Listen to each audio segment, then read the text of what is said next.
चलो देखते हैं, आज हम देख रहे हैं बेटा क्लास 9th चैप्टर मोशन का क्वेश्चन नंबर 6 एक्सरसाइज का। तो बेटा देखिए क्वेश्चन कह रहा है कि डिस्टेंस टाइम ग्राफ दिया है, ठीक है, ये डिस्टेंस टाइम ग्राफ दिया है, डिस्टेंस किलोमीटर में दिया है, टाइम हावर्स में दिया है, तीन ऑब्जेक्ट के लिए ए बी सी के लिए। अब जो पहले ये वाला ग्राफ है बेटा वो बी वाला ग्राफ है, यहाँ तक गया है, ये वाला ग्राफ सी का है और ये वाला ग्राफ ए का है, ठीक है। अब इनमें से पहला क्वेश्चन बताना है कि इनमें से तेज कौन चल रहा है, ठीक है, ए चल रहा है बी चल रहा है। अब तेज कौन चलेगा, जो ज़्यादा से ज़्यादा डिस्टेंस कवर करेगा कम से कम समय में, ठीक है। तो हम बात करते हैं बेटा ए ऑब्जेक्ट की, ए ऑब्जेक्ट की। अब ए देखिए बेटा, ए कहाँ से ट्रेवल कर रहा है बेटा, इस पॉइंट से लेकर इस पॉइंट तक। तो अप्रोक्सीमेशन मान लेते हैं कि 6 से स्टार्ट कर रहा है और कहाँ तक जा रहा है, 12 तक जा रहा है, 12 किलोमीटर तक। अब टाइम कितना ले रहा है, वो टाइम देखिए बेटा ऑलमोस्ट कहाँ पे जा रहा है, 2 आवर्स के ऊपर जा रहा है, तो ऑलमोस्ट 2 आवर्स के ऊपर जा रहा है, ठीक है। बी ऑब्जेक्ट के लिए देखिए, तो बी ऑब्जेक्ट कहाँ से स्टार्ट हो रहा है बेटा, 0 से स्टार्ट हो रहा है, ऑलमोस्ट 12 तक जा रहा है, ठीक है। टाइम कितना ले रहा है, टाइम देखो बेटा कहाँ ले रहा है, टाइम जा रहा है ऑलमोस्ट 1.4 आवर के लिए। सी ऑब्जेक्ट के लिए बात करेंगे तो सी ऑब्जेक्ट कहाँ से स्टार्ट हो रहा है बेटा, ऑलमोस्ट 2 से स्टार्ट हो रहा है और कहाँ तक जा रहा है बेटा, 12 तक। इसका भी देखो टाइम कितना जा रहा है, इसका टाइम जा रहा है बेटा ऑलमोस्ट 1.8 आवर, ठीक है, 1.8 आवर। तो आपको समझ में आ रहा है बेटा ज़्यादा डिस्टेंस तो इसमें कवर हो रही है ना, और टाइम भी कम लग रहा है। तो कौन सा ऑब्जेक्ट फास्टर होगा बेटा, बी ऑब्जेक्ट, बी ऑब्जेक्ट तेज चल रहा है, फास्टर है। नेक्स्ट क्वेश्चन बी वाले पे देखते हैं बेटा, क्या तीनों point same point on the road, क्या रोड पे तीनों पॉइंट सेम पॉइंट पे मिल रहे हैं बेटा, नहीं, सेम पॉइंट पे नहीं मिल रहे हैं, क्योंकि ये पॉइंट देखो बेटा कम समय में यहाँ मिल गया, ये अलग पॉइंट, ये अलग, तीनों लोकेशंस ऊपर नीचे है, इसका मतलब है आंसर आ जाएगा नो, तीनों पॉइंट सेम पॉइंट पे नहीं मिल रहे हैं।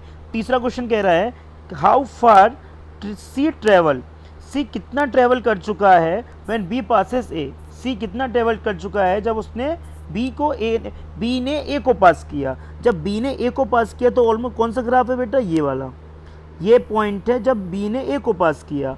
अब इस पॉइंट पे मिला लेते हैं कि कितना डिस्टेंस ट्रेवल हुआ है, ये वाला, ये कितना चला है, ऑलमोस्ट 9 किलोमीटर के ऊपर चला है। लेकिन बात तो सिर्फ सी पॉइंट की चल रही है ना, तो इसी समय पर सी पॉइंट कितना चल चुका था, सी पॉइंट जो चल चुका था वो ये था, कितना, ऑलमोस्ट 8 किलोमीटर। क्या ये बात समझ में बेटा, 20 कर्व ने सी कर्व को काटा, सी लाइन को काटा, तब सी पॉइंट कितना ट्रेवल कर चुका था, तो उसी टाइम पर देखेंगे ना, तो उसी टाइम पर वो ऑलमोस्ट 8 किलोमीटर कवर कर चुका था। अब आता है फोर्थ वाला क्वेश्चन, बी कितना ट्रेवल कर चुका है जब उसने सी को काटा।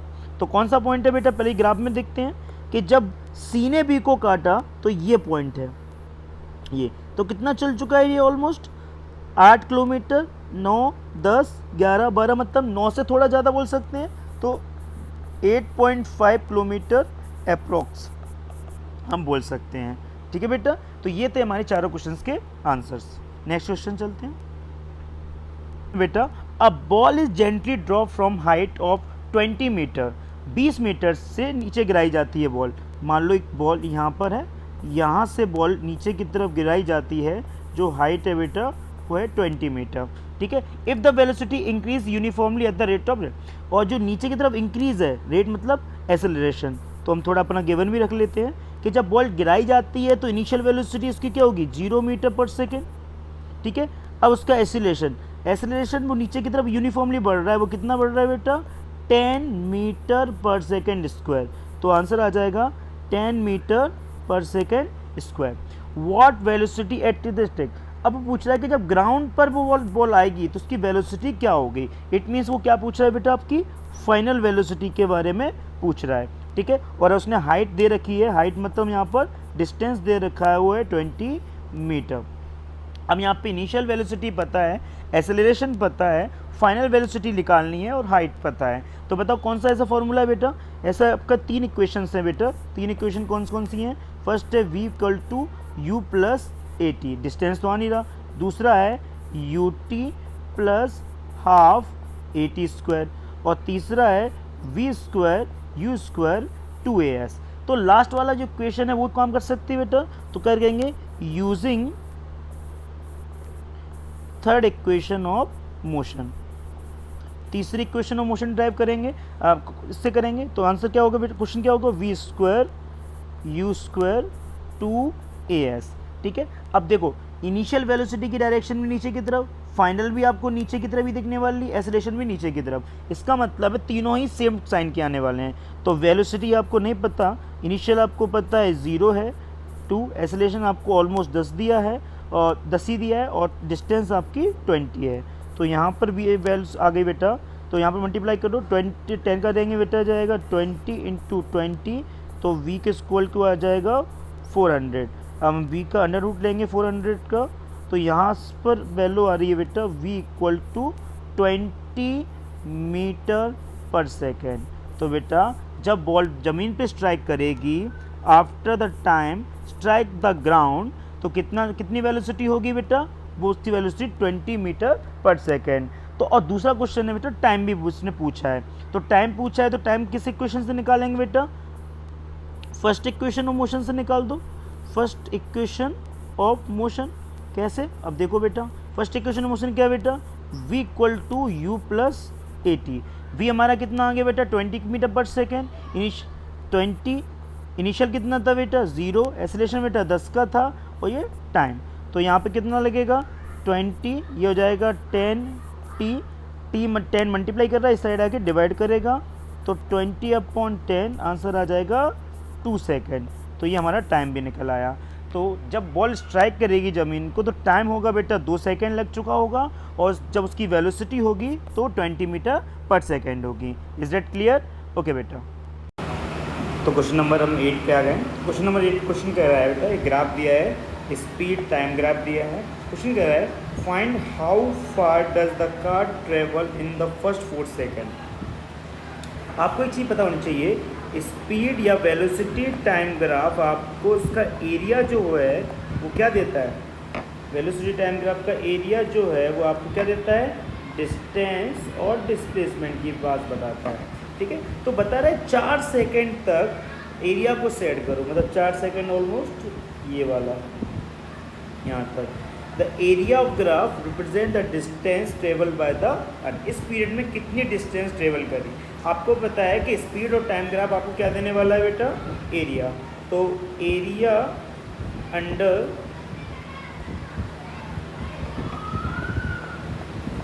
ये वाला हो जाएगा गिव्स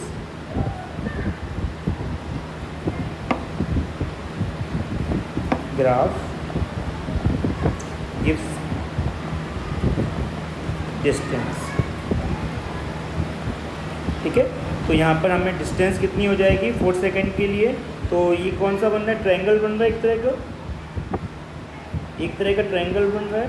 तो फॉर्मूला हो जाएगा 1/2 बेस, बेस कितना है बेटा 4, और हाइट कितनी है 6, तो यहाँ से आ जाएगा 2 × 6 = 12 मीटर।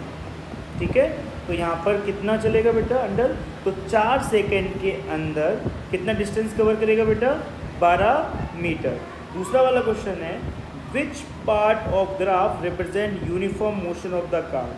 यूनिफॉर्म मोशन का मतलब है कि वेलोसिटी या स्पीड चेंज ना हो। तो बेटा आफ्टर 6 सेकेंड में देखो, यहाँ से देखो, यहाँ से लाइन कैसी हो गई, यूनिफॉर्म हो गई, मतलब यहाँ से कोई स्पीड का चेंज नहीं आ रहा। तो इसका आंसर हो जाएगा आफ्टर 6 सेकेंड तक of the car is uniform speed. ठीक है, तो कार की फिर यूनिफॉर्म स्पीड होती है आप कितनी बजे 6 सेकेंड के बाद। तो आफ्टर 6 सेकेंड के बाद कैसी होगी, ये कार की यूनिफॉर्म स्पीड हो गई। और उससे पहले 4 सेकेंड के लिए क्वेश्चन था हाउ फार डिस्टेंस, तो 4 सेकेंड के अंदर वो कितना चल पाएगी बेटा 12 मीटर। Okay, next question. फिर नेक्स्ट क्वेश्चन है which state of the following situation are possible. ऐसी कौन सी कंडीशन जो पॉसिबल हो सकती है, और एग्जाम्पल भी बताइए। पहली, एक ऐसा ऑब्जेक्ट है जो कांस्टेंट एक्सेलरेशन से चल रहा है पर वेलोसिटी इसकी 0 है। बेटा ये कब है, इट इज़ पॉसिबल, हाँ इट इज़ पॉसिबल। कैसे पॉसिबल है, तो उसका एग्जाम्पल है बेटा when a ball drop some height from some height, किसी ऊंची जगह ऊंचाई से बॉल फेंकी जाए बेटा, नीचे की तरफ जब आएगी तो उस पर एक्सीलरेशन कितने का लगता है, 10 मीटर पर सेकेंड स्क्वायर, इसको एक्सीलरेशन ड्यू टू ग्रेविटी बोलते हैं। और उसकी वेलोसिटी कितनी होती है बेटा उस पर, 0। तो 0 वेलोसिटी होने के बावजूद भी उस पर 10 का एक्सीलरेशन लग रहा है, यूनिफॉर्म एक्सीलरेशन लग रहा है, कांस्टेंट एक्सीलरेशन लग रहा है, इसलिए ये कंडीशन है, तो ये पॉसिबल कंडीशन है। दूसरा, an object moving with acceleration but uniform speed change नहीं हो रही है पर उसमें एक्सेलरेशन कौन आ रहा है उसमें, ये पॉसिबल है बेटा, हाँ पॉसिबल है। कौन सी कंडीशन है, ये भी पॉसिबल है। इसका एग्जांपल लेगा, an object revolve in circular track,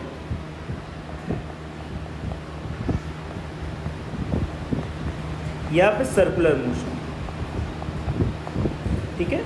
circular motion में बेटा आपको मैंने समझाया था कि सर्कुलर मोशन में क्या होता है बेटा, कि अगर ऑब्जेक्ट है क्या एक सेम स्पीड से चले 5 मीटर पर सेकंड की स्पीड से, और वो हर वक्त अपनी डायरेक्शन चेंज करता है, इस वजह से उसके पास एक्सेलरेशन तो होता है पर उसकी स्पीड चेंज करने की नौबत नहीं आती, तो सर्कुलर मोशन में ये पॉसिबल है।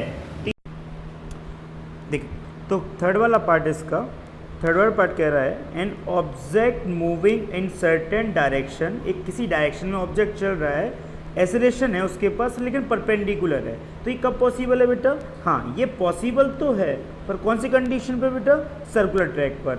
एक सर्कुलर ट्रैक पर मान लो कोई पत्थर है, इसको बांध के फेंक चलाया जा रहा है, तो इसकी जो डायरेक्शन है मोशन की वो किधर है बेटा, ये वाली, और जो एक्सेलरेशन लगता है वो लगेगा बेटा अंदर की साइड। कहाँ लगता है बेटा, अंदर की साइड। तो इनमें लगता है बेटा 90 डिग्री का एंगल, ठीक है। मतलब परपेंडिकुलर होने के बावजूद भी उसके ऑब्जेक्ट की मूवमेंट डायरेक्शन परपेंडिकुलर होने के बावजूद भी उस पर एक्सेलरेशन आ रहा है, तो कहाँ से कहते हैं, in circular motion.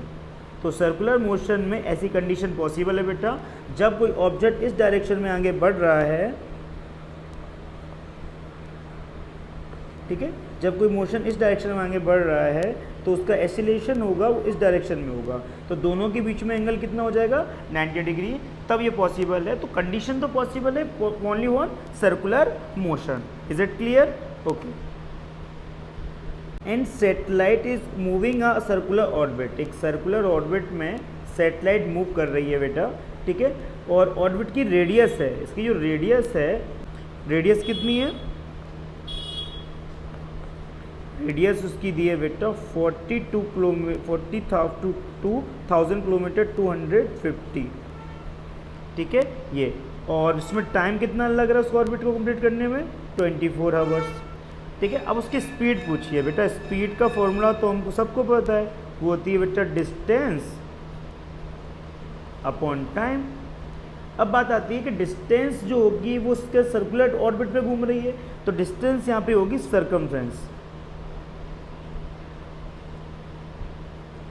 Circumference of orbit, ठीक है, और टाइम तो बेटा टाइम नहीं रहने वाला है, तो सर्कमफ्रेंस ऑर्बिट का कर देगा 2 पाई मतलब 22.7, आर की वैल्यू कितनी है बेटा, ये तो 42,250, क्योंकि किलोमीटर में तो मीटर में चेंज करने के लिए 1000 का मल्टीप्लाई, ठीक है, अपॉन 24 आवर।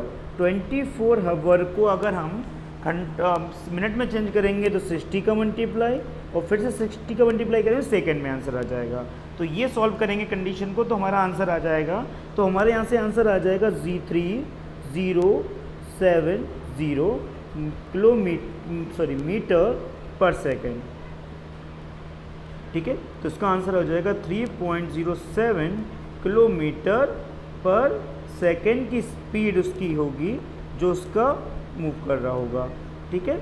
अब थोड़ा बच्चों को लगेगा कि कैलकुलेशन कैसे की होगी, तो बेटा थोड़ी कैलकुलेशन में बता दूँ, 0 से 1 0 कटा होगा, एक 0 से ये वाला 0 कटा, ठीक है, 12 से 2 से ये कट गया होगा 12, तो फाइनली आंसर फिर यहाँ पे हमारा कैलकुलेट कर सकते हो आप। तो सारी मल्टीप्लिकेशन करने के बाद आपको आंसर आ जाएगा 3070 मीटर पर सेकेंड, और किलोमीटर में से बोलेंगे 3.07 किलोमीटर पर सेकेंड। इज इट क्लियर, इसको कैलकुलेट कर लेना तो आपका आंसर यहाँ से मिल जाएगा। क्या बात समझ में आई बेटा, ओके।